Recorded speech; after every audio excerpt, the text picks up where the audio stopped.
We have a new world to conquer. You make me sick. Leave me alone, please. Hiding in the shadows. Hiding from who you truly are. Oh. You can't escape yourself.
Hey y'all, welcome back to the channel, and thank you for clicking on the video.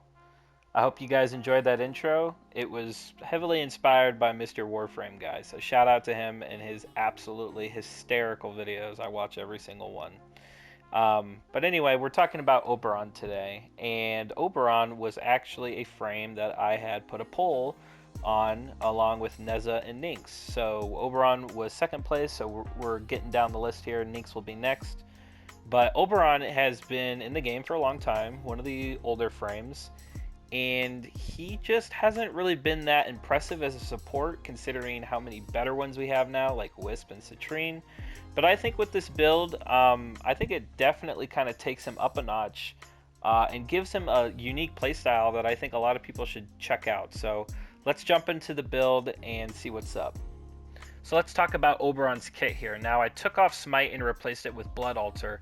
Blood Altar is not a meta helmet whatsoever, but I think it's really, really good with this build because you actually get a whole lot of health regen with his other skills, including the Arcane Reaper I have equipped. So you get, it's not maxed, but when you have it maxed, it's plus 24. And then you also have Renewal, which gives you a slight health regen of 84. And Blood Altar is a percentage of your current health status. It doesn't say that, it just says 52%. But depending on how much health you have at the time of you receiving the health regen, it's going to fluctuate between 52% and 0%. If you're dead, you get nothing, obviously. So the more health, the better. But I did the math, and it comes out to just over 1,000 health regen, especially when you combine it with Sancti Magistar, which we'll touch on in a minute. But you have over 1,000 health regen. You're going to have over 2,000 armor. You have his base armor because of Umbral Fiber. It's going to come out to 552. You add on top of Renewal, which is 420, Blaze It, and then you have Reckoning, which is an additional 525. And if you max out Arcane Reaper, and it's an additional 660 armor.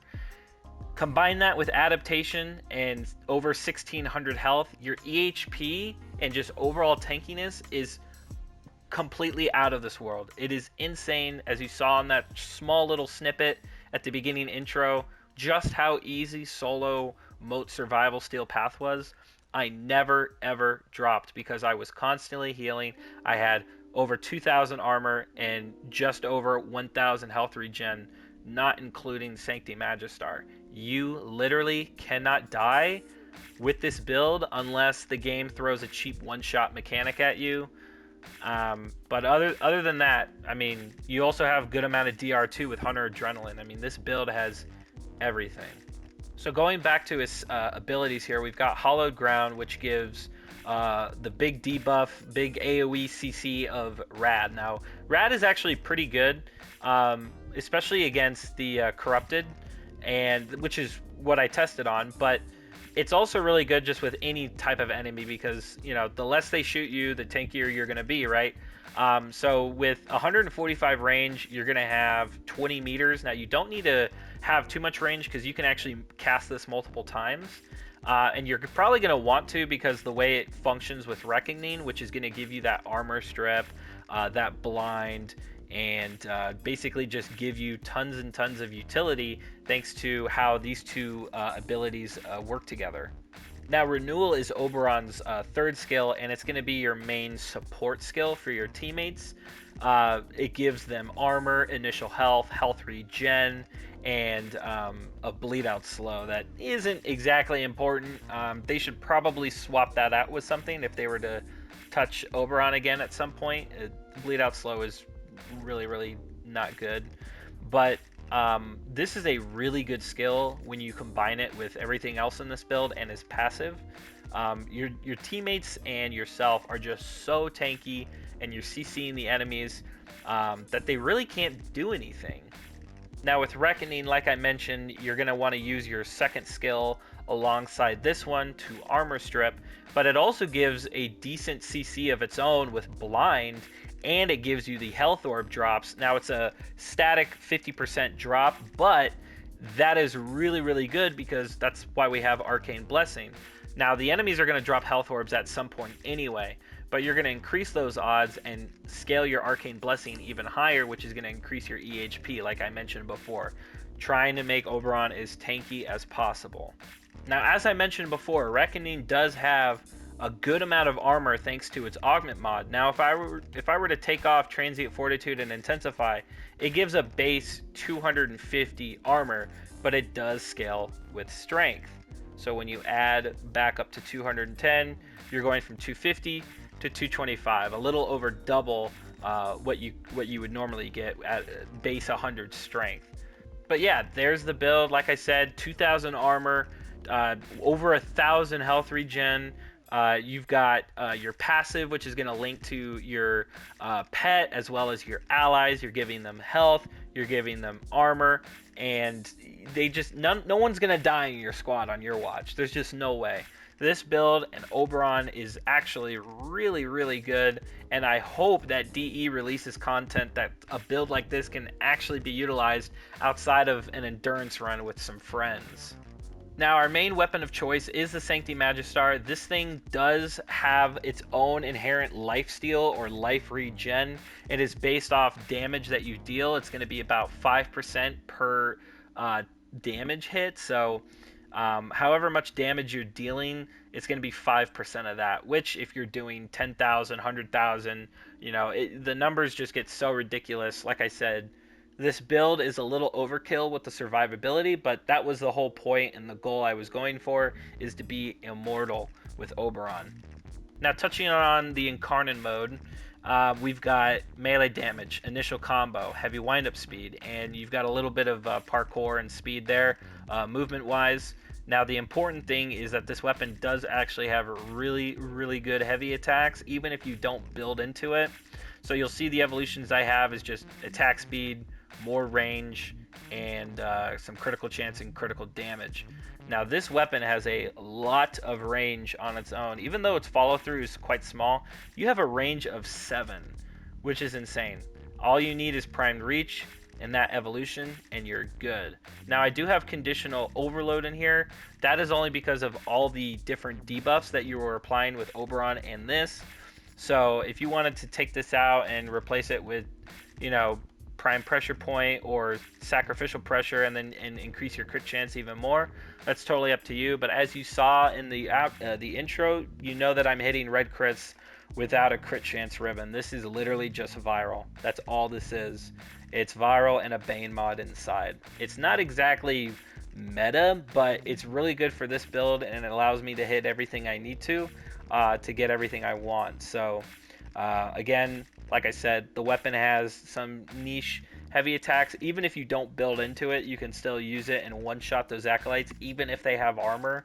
If you ever saw my Varuna build or my Magistar video way back when this weapon originally released, you'll see that I used Varuna and one-shot the acolyte while it still had armor. So this weapon does a whole lot of damage. Quickening is just kind of nice because this is a weapon that has a lot of attack speed already, but what's some more, right? And then for the stats, we've got crit chance and at 134. Now we do have blood rush, so we're going to be scaling that up fairly quickly. And gladiator might, we have that in combination with organ shatter. Again, the heavy windup speed is so fast and the attack speed is so fast thanks to evolution 1 and 2. Very, very good. So you are attacking super quickly and you are healing super quickly, and the damage you are dealing is extraordinary. On top of all that, this weapon even has a unique trait that gives you a 20% status effect resistance. Now you have this on top of adaptation. I mean, all this utility, all of these things working in combination together to make you as tanky and immortal as possible. It's unbelievable. Now, I don't usually talk about this, but I am using the Matter Eye School. This is just for the extra casting speed that you get with power transfer here. So this is really, really good, especially with Oberon, because his 2 and his 4 are a little slow to cast. Even Blood Altar is slightly slow. So this is really nice. All you have to do is pop in and out of your operator, and boom, you've got 50% casting speed for 20 seconds. Super nice. Now my companion of choice is actually the Panzer Vulpaphyla. This is the build I'm using. You'll notice that I have a weird mod called Loyal Companion. This is just like odd insurance for in the weird idea that you may get so low from something. Who knows? I just threw it in there because it's like, what's more DR? What's more tanking? What's more, right? So it's kind of funny. You know, if your health drops below 35, then you get 75 damage reduction, and then your companion is invincible and takes all the aggro. Kind of cool. This thing is mainly just used to apply tons of viral to your enemies. And then we've got Pack Leader. Mine's not max, but you can give your companion tons of overguard and heal them per melee hit. So I mean, you're already healing them thanks to the Sancti Magistar, so they'll never die. And if they do die, they can come back because they're the Panzer Vulpaphyla. So again, it's just a little overkill just for lols. But yeah, these are the mods that I'm using. I'm not using it for damage really. I just want it to be alive and apply viral, making them take more damage, the enemies. So this is what I'm running. If you think there's a better companion, leave a comment, but I'm just running this just for the lulz. And that brings us to the end of the video. Thank you so much for watching. I hope you enjoyed. Once again, Oberon was actually the second place winner in the poll that I did for my next 3 videos. So once this goes live, Ninx will be coming out shortly thereafter. I like to also showcase the fashion for my frames at the end of my videos. Now, like I said, so Ninx is coming out next, so stay tuned for that. If you're new here and you're not subscribed and you like my content, consider subscribing. Leave a comment down below too, what you thought about this video, what you thought about the build. I was actually quite impressed with how everything kind of turned out. I did not expect Oberon to be this good, because, I mean, who do you ever see playing him? Nobody. So it's quite fun, but I do think that DE needs to release different content that actually forces players to make builds like this, because other than shield gating, there's really no rhyme or reason to go all out. So but yeah, here's the fashion. Once again, thank you so much for watching. I'll catch you in the next one. Peace out.